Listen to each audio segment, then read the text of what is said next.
దేవునికి స్తోత్రం కలుగును గాక. ప్రియమైన సోదరి సోదరులారా, ఈరోజు 20వ రోజు శిల్వ ధ్యానంలో దేవుడు నడిపించిన విధానం కొరకే దేవుని స్తుతిస్తూ మనం యొక్క ధ్యానంలో నడిపించుకునే ముందు ఒక చిన్న ప్రార్థన చేసుకుందామని. మమ్మల్ని అతి మిక్కిలిగా ప్రేమించిన దేవానికి వేలాది స్తోత్రం.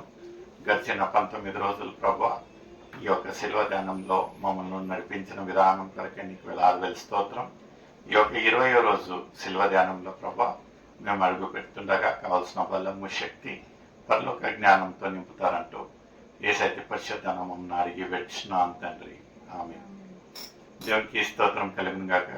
ప్రియమైన సోదరి సోదరులారా, గడిచిన 19 రోజులు దేవుడు యేసయ్య మనతో ఎంతో నూతనంగా మనకు ఆత్మీయ జీవితాలలో బలపరిచేదానికి ఎంతో గొప్ప మంచి వర్తమానాలతో బలపరిచిన విధానం కొరకే దేవుని స్తుతిస్తూ ఈరోజు 20వ రోజు శిల్వ ధ్యానం వరకు మమ్మల్ని నడిపించిన విధానం కొరకే దేవుని స్తుతిస్తూ నిన్నటి రోజున మనము విశ్వాసము, గొప్ప విశ్వాసం, ఆ ఒక కానాన్ స్త్రీ ఒక గొప్ప విశ్వాసం గురించి మనము ధ్యానం చేసింటున్నాము.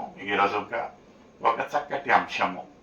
ఈరోజు అంశం ఏముంటున్నదంటే దేవుని మహిమ బయలుపరచుట. నిజంగా దేవుని మహిమ, మనము దేవుని ఒక గొప్పతనాన్ని అందరికీ తెలిసిన ఒక విషయాలే, ఆయన చేసిన మహత్వమైన కార్యాలు, ఆయన మన కొరకై ఈ యొక్క లోకానికి వచ్చి ఆయన ఒక అమూల్యమైన ఒక ప్రాణాన్ని మన కొరకై ఆయన ఒక పరిశుద్ధ రక్తంను ధారపోసి మన ఒక పాపాల నిమిత్తంగా సిల్వలో వేలాడినట్టు మనం చూస్తూ ఉంటున్నాము. ఈరోజు ఒక అంశము ఏమంటున్నదంటే ఆయన మహిమను బయలుపరచుట. మనం అందరికీ తెలిసిన ఒక విషయం ఏమంటున్నారంటే యెషయా is called as mini Bible కదండి. మినీ బైబిల్ ఎందుకంటే అందులో ఇంకా 66 అధ్యాయాలు ఉంటాయి. మన బైబిల్లో ఇంకా 66 పుస్తకాలు ఉంటాయి కనుక దాన్ని మినీ బైబిల్. ఇక్కడ మనం చూసినట్లయితే యేసయ్య ఒక సిలువ వేయుట, యేసయ్య ఆ ఒక కొండ పైన మన ఒక పాప విమోచనల కొరకే ఆ ఒక గొల్గొత కొండ పైన బలియాగేది అంతా ఈ పాత నిబంధనలో లేఖనాలలో స్పష్టంగా కనిపిస్తూ ఉంటున్నాయి. నిజంగా ఈరోజు మనం ధ్యానించే ఒక అంశము యెషయా 15వ అధ్యాయము 25వ అధ్యాయము 6వ వచనం నుంచి 9వ వచనం వరకు మనము ధ్యానిస్తామండి. యెషయా 25వ అధ్యాయము 6వ వచనం నుంచి. ఈ పర్వతము మీద సైన్యములకు అధిపతి అయిన యెహోవా సమస్త జనుల నిమిత్తము క్రొవ్విన వాటితో విందు చేయును. మడ్డి మీద నున్న ద్రాక్షారసముతో విందు చేయును.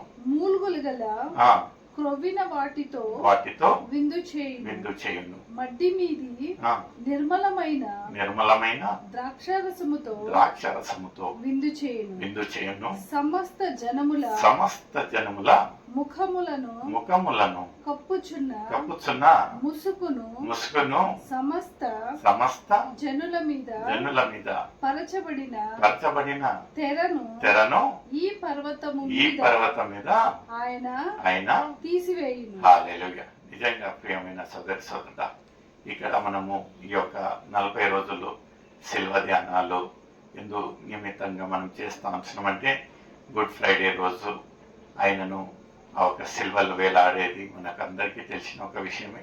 నిజంగా ఆ ఒక గొల్గొత పైన మన ఒక పాపల విమోచన కొరకై ఆయన అక్కడ సిల్వ వేసి ఉంటున్నారు.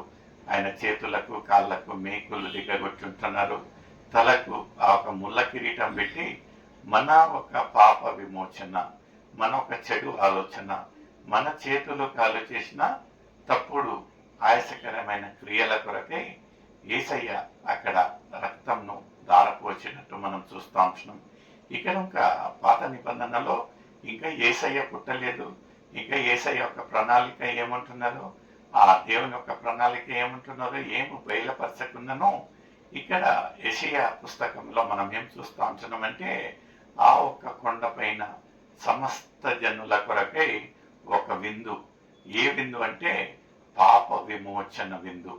మన పైన, ఆ సమస్త జనుల పైన ఏ అయితే ఆ ఒక తెర మన ఒక ముఖాలను మూతపడి ఉంటున్నదో, అంటే పాపపు అనే ఒక ముసుగులో మనము ఏమైతే జీవిస్తా ఉంటున్నామో, యేసయ్య పరిశుద్ధ రక్తంతో ఆ ఒక తెరను మన తలల పైన, మన ఒక జీవితాల పైన నుంచి ఆ ఒక తెరను తీసివేసేటకు ఈ యొక్క లేఖనాలు ఎంత చక్కగా ప్రతి ఒక్క విషయంలో సమస్త జనుల కొరకై.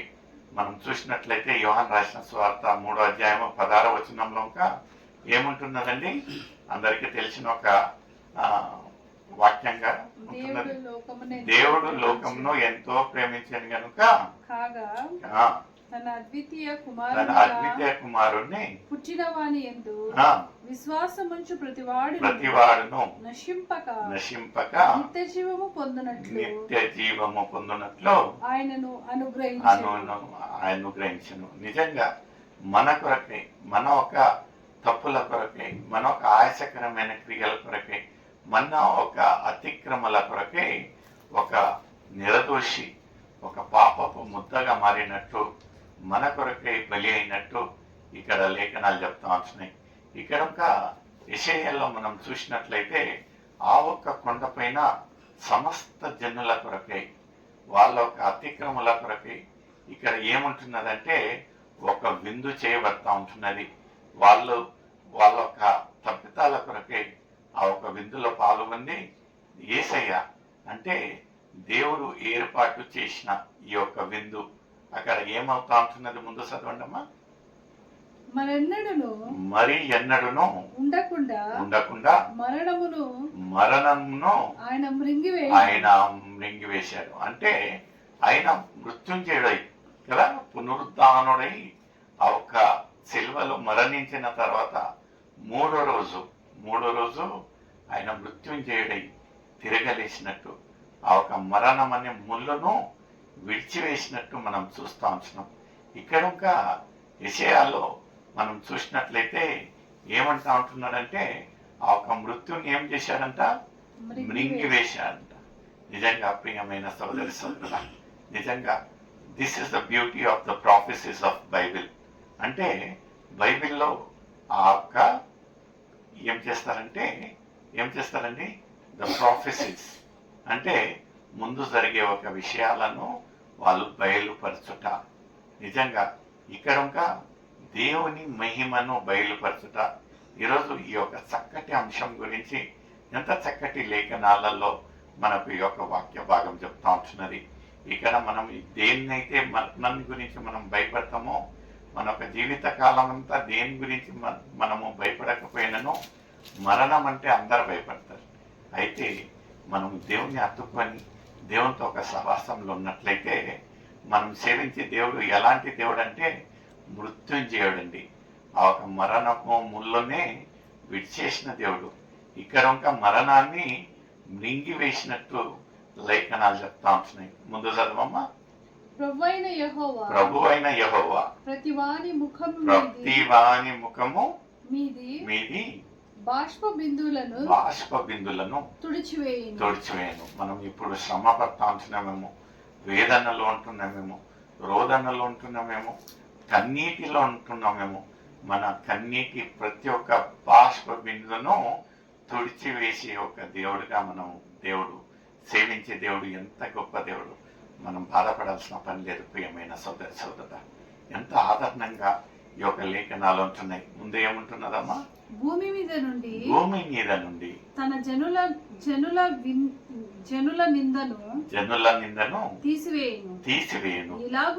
ఇలాగున జరుగునని యెహోవా సెలవిచ్చు ఉన్నాడు. హల్లెలూయా. ఆ దినమున జనులు ఇలాగు నందురు ఇదిగో మనలను రక్షించునని మనము కనిపెట్టుకొని ఉన్న మన దేవుడు మన దేవుడు మనము కనిపెట్టుకొనిన యెహోవా ఈయనండి. ఆయన రక్షణను బట్టి సంతోషించి ఉత్సహించుదాము. హల్లెలూయా.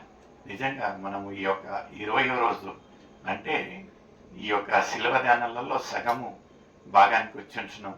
ఈ యొక్క 20 రోజుల శిలువ ధ్యానాలలో నిజంగా ఆయన ఒక రక్షకుడు, మన కొరకే ఈ యొక్క లోకానికి వచ్చింటున్నాడు అనేది మనము సంతోషిస్తూ ఉంటున్నామా, ఉత్సహించుతా ఉంటున్నామా అనే ఒక ప్రశ్న నీకు నాకైతా ఉంటున్నది. నిజంగా ఆ ఒక మరణాన్ని మృంగిన దేవుణ్ణి మనం సేవిస్తూ ఉంటున్నాం. మన కొరకే ఆయన పరిశుద్ధ రక్తంతో మనల్ని విలువ పెట్టి కొని ఉంటున్నాడు. మనం దేని గురించి భయపడాల్సిన పని లేదు. మన కన్నీటిని ప్రతి బాష్ప బిందును తుడిచే దేవునిగా ఉంటున్నాడు. నిజంగా ప్రియమైన సోదరుడా, ఎంత ఆదరణకర్తగా, ఎంత ఓదరించే మనిషి ఆ ఒక దేవుణ్ణి, ఎంత గొప్ప దేవుణ్ణి మనం సేవిస్తాము. నిజంగా ఎలాగుంటున్నది మన ఒక ఆత్మీయ జీవితం.